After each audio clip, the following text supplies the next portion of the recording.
que les ténèbres qui se cachent? Est-ce que la lumière se cache?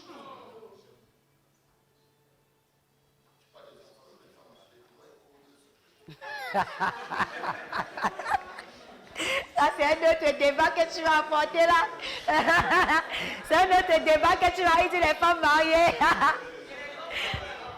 Si on veut commencer le débat là, tu vas t'en sortir.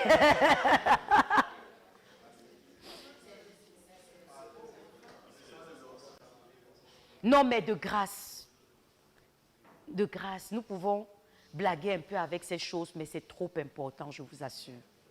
C'est trop important. Parce que Dieu va vous demander des comptes pour les enfants qu'il vous a donnés. Vous n'êtes pas l'alpha et l'oméga de vos enfants, non, non.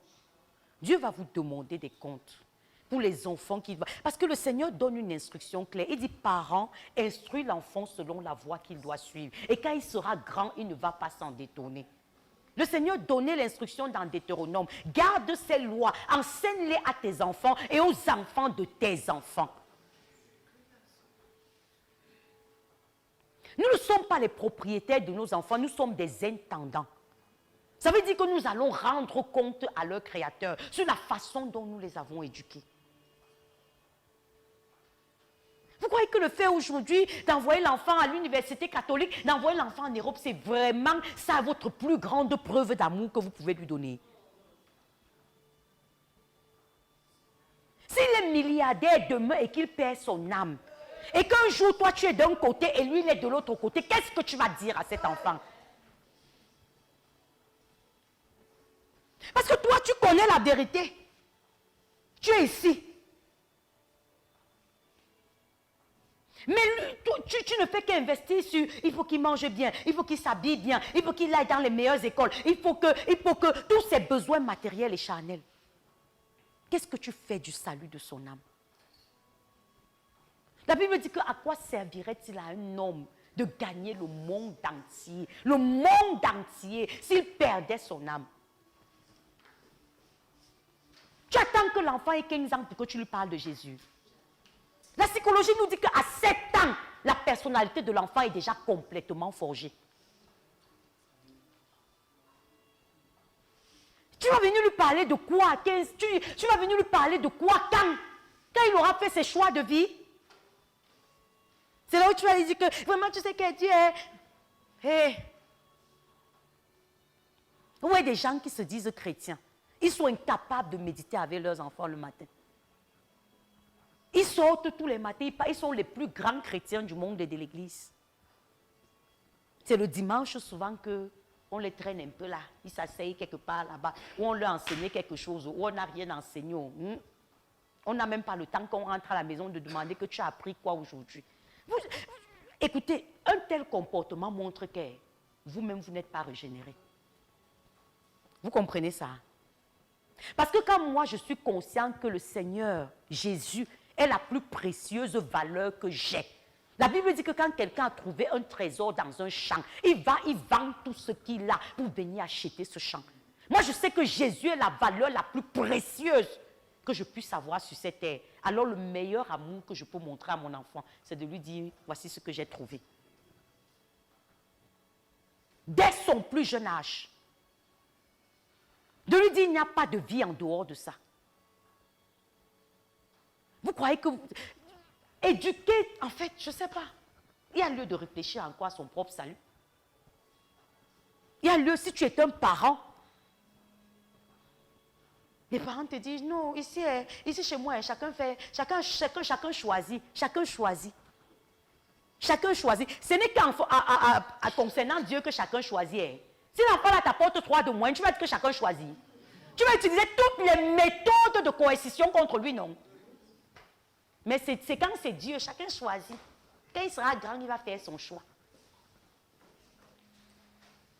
Ça montre ce que toi, tu considères comme étant important. Parce que si tu avais compris que ici, là, c'est la vraie vie, tu ne pourrais pas être là-dedans et laisser ton enfant en dehors. C'est faux. C'est pour ça qu'on parle de fondement cet après-midi.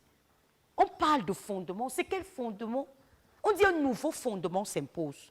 Parce qu'on se rend compte que les résultats qu'on a sont la preuve que les fondements sont renversés.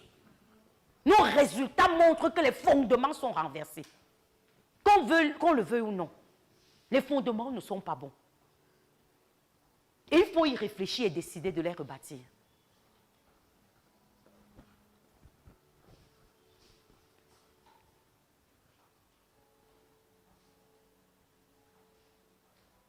C'est la suite d'Apocalypse. Je vis l'une de ses têtes comme blessée à mort, mais sa blessure mortelle fut guérie. Et toute la terre était dans l'admiration derrière la bête, comme on est tous dans l'admiration par rapport aux œuvres du malin aujourd'hui. Ils adoraient le dragon. On adore toutes sortes, on adore les stars, on adore le football, on adore ceci, on adore cela. C'est ça. Vous croyez que le dragon, c'est le dragon qui va venir avec les cornes comme ça? Parce que quand la Bible dit que le dragon, on se dit que c'est le dragon comme ça. Ce n'est pas le dragon comme ça.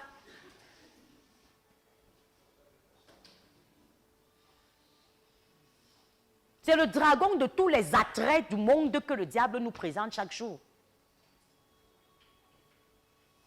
Parce qu'il avait donné autorité à la bête. On adore Facebook, même étant chrétien.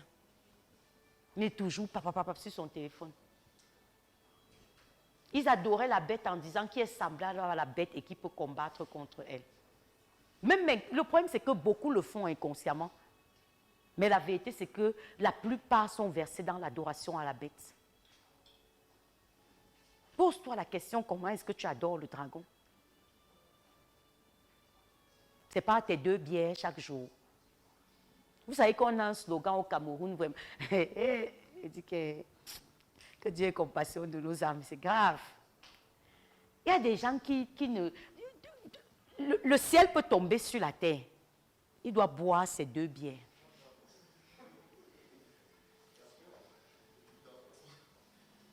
Ne lui dis surtout... non, je dis que... Même s'il y a quoi... Et ça fait alors le show dans l'église. Aujourd'hui, on te dit que même Jésus a transformé l'eau en vin au mariage de Cana parce qu'on cherche toutes les excuses pour pécher. La Bible dit que laissez les liqueurs fortes à ceux qui périssent. Est-ce que vous comprenez ça? Laissez les liqueurs fortes à ceux qui périssent. L'alcool est fort. J'ai posé une question. C'est doux, hein?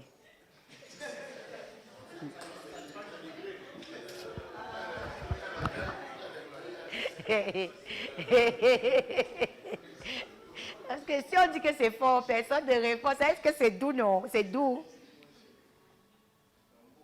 Laissez les liqueurs fortes à ceux qui périssent. Et les liqueurs douces. Vous voyez comment ils s'identifient par eux-mêmes, non? On ne parle même pas, ils s'identifient. Ils sortent du lot. Non, la vérité, c'est que Proverbe, je crois que c'est Proverbe 30, qui parle à Lemuel, que ce n'est pas digne pour un roi. La Bible t'appelle un roi un sacrificateur.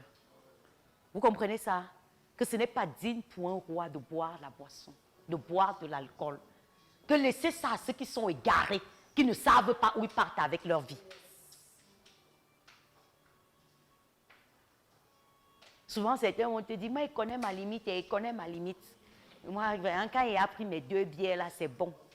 Et celui pour qui la limite, c'est 7 bières. Tu vas lui dire quoi? Parce que c'est un gars qui disait que j'ai ma cousine, tant qu'elle n'a pas encore pris 7 bières, tu ne peux même pas savoir qu'elle a commencé à boire le premier. Donc, elle commence à 7. Tu vas lui dire quoi?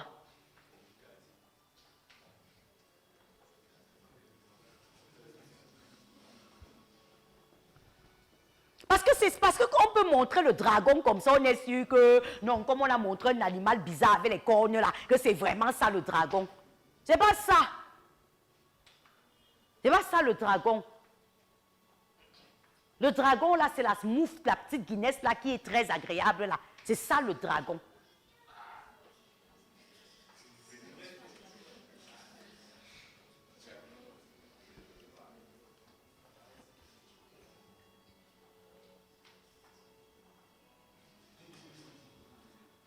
Il lui fut donné une bouche qui proférait des paroles arrogantes et des blasphèmes. Il lui fut donné le pouvoir d'agir pendant 42 mois. Elle ouvrit sa bouche pour proférer des blasphèmes contre Dieu. On écoute ça tous les jours maintenant. Les gens vont te dire, même la Bible est démodée. Vous avez, je ne veux pas citer les contemporains, mais des personnes qui sont supposées être les représentants de Dieu se tiennent publiquement et vous disent que la Bible là est passée. Que la Bible là ne s'adapte plus au style de vie des contemporains. Elle n'est plus d'actualité. Il faut la refaire. Elle est démodée. C'est pour ça que 2 Timothée 3, 5, oui, parle des gens qui ont l'apparence de la piété, mais renient ce qui en fait la force. Vous comprenez ça? La Bible parle. Et 2 Timothée 3, 5. Parce qu'il parle dans les derniers temps, beaucoup seront fanfarons, blasphémateurs, amis de l'argent, ceci, cela, ayant l'apparence de la piété. Ça veut dire qu'ils sont habillés de grosses soutanes, ils portent de grosses Bibles, ils prêchent de beaux messages. Mais quand il s'agit maintenant de la simple obéissance aux instructions de l'Éternel, c'est là où tout le monde glisse et tombe. Mais il renie ce qui en fait la force. Faisons attention. Il lui fut donné de faire la guerre aux saints et de les vaincre.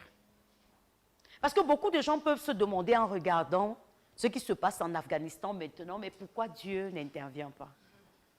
C'est tellement cruel. Ça, ce sont des gens qui ont accepté le Seigneur et tout. Non. La Bible dit que tous les apôtres, ce n'est pas la Bible qui le dit comme ça de façon explicite, ce sont les commentaires bibliques qui disent que tous les apôtres de Jésus, excepté Pierre, sont morts en martyr. Pierre, excepté l'apôtre Jean. Pierre même a dit, ok, je ne suis même pas digne d'être crucifié comme mon maître, qu'on mette ma tête en bas et mes pieds. Et on a fait ça, on l'a ligoté, on l'a zigouillé. On voit Étienne, le premier martyr chrétien. Pourquoi Jésus n'était pas intervenu? Mais Jésus était assis au ciel. Et pendant qu'on le lapidait, Étienne voyait le Seigneur. Vous voyez un peu ça? Hein? Non, ça fait partie du prix aussi à payer. Il faut qu'on se... Moi, j'ai dit, si on me demandait de mourir pour moi... Je ne réfléchis même... L'autre là, il ne réfléchit même.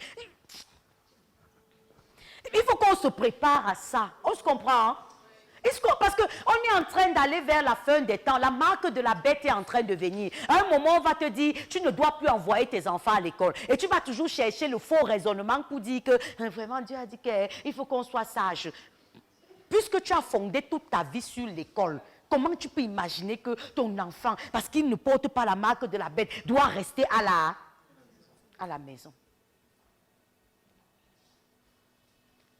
Il faut qu'on se rassure. Nous devons réfléchir à ces choses. Quel prix tu es prêt à payer pour ta foi?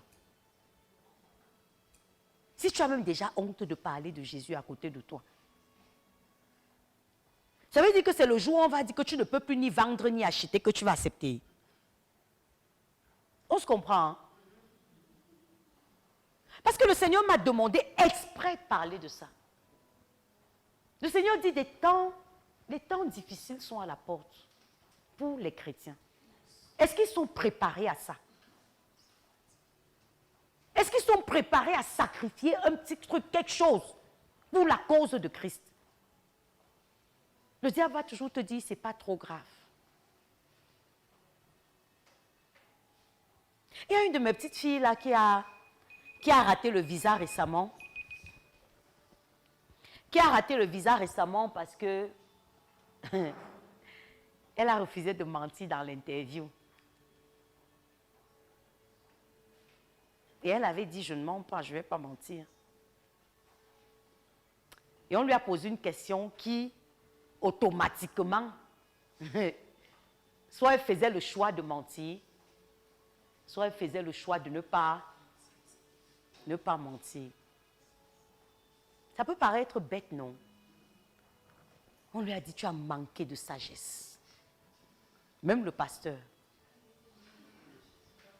Parce qu'on dit, les États-Unis, par rapport à un mensonge, après tu confesses ton péché. Même s'il n'a pas le courage de dire ça, en fait, c'est ça qu'il est en train de dire.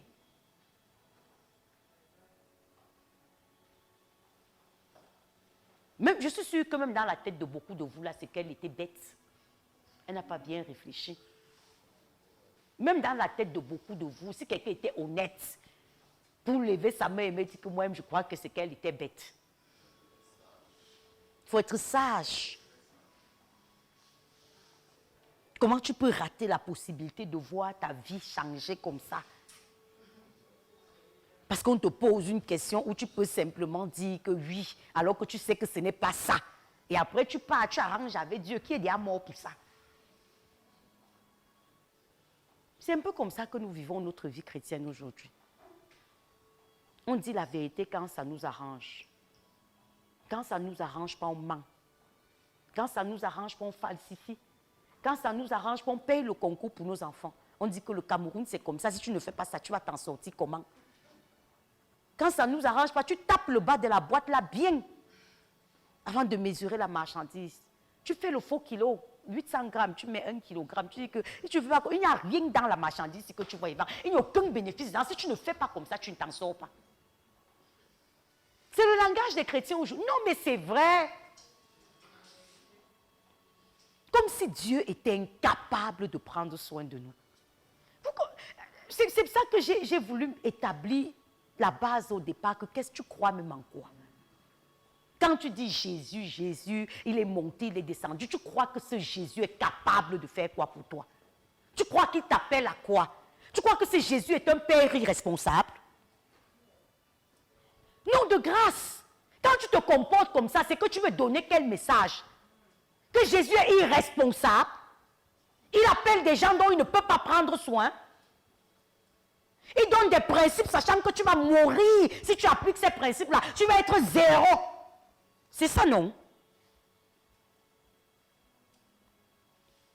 C'est en fait ça la vérité. Parce que quand nous choisissons de ne pas appliquer les principes du Seigneur, de ne pas se tenir rigoureusement là-dessus, c'est parce que nous croyons que quoi en fait? Parce que cette petite qui a dit que je ne vais pas déshonorer mon Dieu, comme Joseph avait dit à la femme de Potiphar, que je ne vais pas aller à l'encontre de la loi de mon Dieu. Vous imaginez la souffrance que Joseph avait déjà endurée en tant qu'esclave. Vous croyez que c'est le premier jour où Joseph est arrivé dans la maison de Potiphar, que Potiphar a réalisé qu'il avait la grâce de Dieu sur lui? Non, le gars a trimé d'abord. Ça veut dire que cette position qu'il avait là était précieuse. C'est une position que, à votre place, il fallait tout faire pour la garder. Mais quand la femme de Potiphar est venue, il a dit que jamais. Je sais que je vais peut-être rentrer encore dans la souffrance que j'ai endurée jusqu'ici, mais je préfère le faire. Pourquoi est-ce qu'aujourd'hui on ne peut plus dire ça? Dieu est démodé. Donc ce même Dieu qui a justifié Joseph ne peut pas te justifier.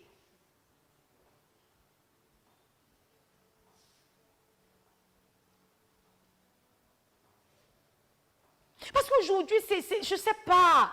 C'est pour ça que je dis que quand on parle même de Jésus, on parle de Dieu, on dit, je veux dire qu'on croit même quoi en fait?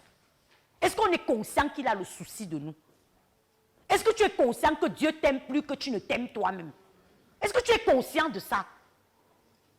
Le Seigneur dit, je connais les projets que j'ai formés pour toi. Ce sont des projets de paix et de bonheur et non de malheur. On a vu au départ que c'est le véritable. Il ne manque pas. La Bible dit que ce soit dans la vie de ta nation, c'est quel type de fondement qui est posé? Pourquoi est-ce qu'aujourd'hui, quand tu parles même de Dieu, aujourd'hui on a peur de toi, on a peur de toi? On a peur de toi parce qu'on a surtout démontré que les chrétiens sont des gens qui ne savent même pas où ils vont. Sont des bandits, des faussaires. Quand tu parles même trop de Dieu aujourd'hui, tu inquiètes plus les gens autour de toi que de leur apporter de l'assurance.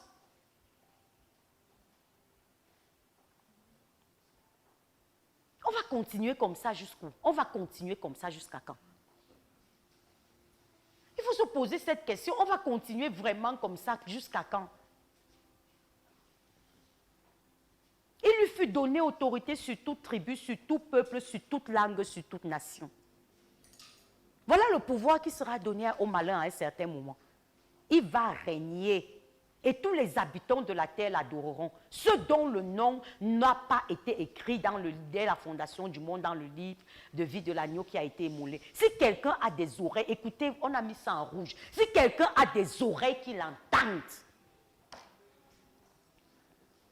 je veux croire que Dieu va nettoyer tes oreilles, que l'Esprit de Dieu nettoie tes oreilles cet après-midi. Pour que tu entendes la parole de l'Éternel et que tu repositionnes ta vie. Il n'est pas trop tard. C'est quand ton souffle de vie te quitte que c'est tard. Mais maintenant, tu peux encore changer. Tu peux prendre la décision cet après-midi de donner une autre direction totalement à ta vie. Dieu est disposé à t'accueillir. On connaît la parabole du fils prodigue dans Luc 15. La Bible dit qu'il avait pris tous les biens de son père, il est allé dilapider. Mais le père n'était même pas dans la maison parce que la Bible dit que le père l'a vu de loin et est allé vers lui. Ça veut dire que le regard de Dieu est sur toi cet après-midi. Ne regarde pas ceux qui ne sont pas venus, c'est toi que Dieu cherche. C'est toi que Dieu cherche, ce n'est pas quelqu'un d'autre. Il a vu de loin et il a couru l'embrasser. Je crois que cet après-midi, le Seigneur t'attend aussi.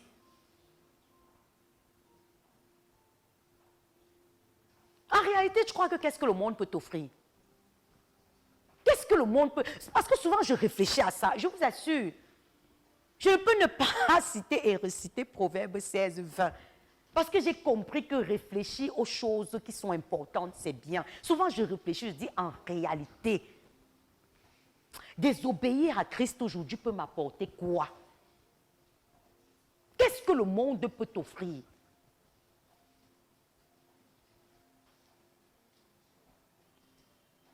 Le pain de douleur, comme le psaume 127, 2 dit, en vain vous levez-vous tôt matin, vous couchez-vous tard le soir, pour manger le pain de douleur. Qu'est-ce que le monde, qu'est-ce que tu perds vraiment? Dis-moi un peu, qu'est-ce que tu perds vraiment en t'attachant à Dieu? Qu'est-ce que le monde peut t'offrir? C'est facile à dire. Mais ça semble offrir tellement de choses, malheureusement. Mais la vérité, c'est que ce sont des choses, c'est vraiment de la tromperie. Tout ce que le diable semble pouvoir nous donner. On a vu ça avec l'exemple d'Ève. Elle a vu le fruit, était beau à manger, c'était agréable à la vue. Mais dès qu'elle a mangé, la déception est venue. Elle a réalisé sa nudité. Elle a commencé la calomnie avec son mari. Parce que c'est sûr qu'avant même que le Seigneur ne vienne demander, ils avaient d'abord passé toute la journée à se quereller. C'est vrai, non? Les querelles ont commencé là. Elle s'est seulement dit que qu'est-ce que j'ai. L'autre s'y vient d'où encore? Tout ce que nous faisons en dehors des voies de Dieu, ça peut sembler marcher pour un peu de temps, mais ça va vous amener seulement dans la fosse. Ça ne va pas avoir de résultats durables. Ça va vous apporter toutes sortes de troubles et de tribulations. On le voit même pour les personnes riches. On le voit pour des personnes très instruites. Sans Jésus, vous voyez la bassesse de leur vie. On l'appelle professeur. Mais entre un peu met un peu le nez dans sa vie pour voir quelle odeur ça dégage. Il est misérable à l'intérieur de lui. Mais c'est seulement la carapace, là, le monde dit que non, ça t'habille quand même, ça t'habille quand même. Donc, bêta, tu meurs dans ta position là.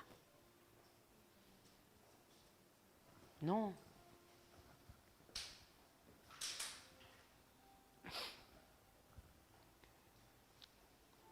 Voilà ce qui attend la terre, comme vous voyez, la terreur, la fosse, le filet sont sur toi, habitant du pays.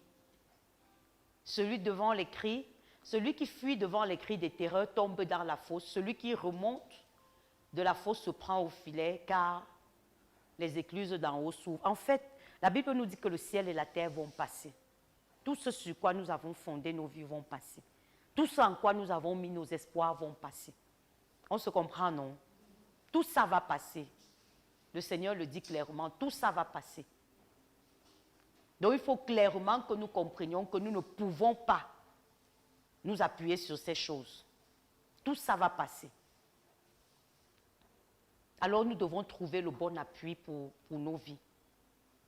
Les fondements de la terre sont ébranlés. La terre est déchirée, la terre se brise, la terre chancelle. La terre chancelle comme un homme ivre. Elle vacille comme une cabane. Son péché pèse sur elle. Elle tombe et ne se relève plus. La terre, s'il n'a pas de garantie. Ça n'a pas de garantie. Ça, c'est la parole de Dieu. La Bible dit que ceux qui auront été intelligents brilleront comme la splendeur des cieux.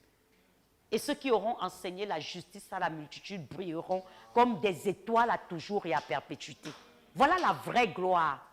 Ce n'est pas une gloire passagère. Ce n'est pas une gloire provisoire, c'est une gloire éternelle.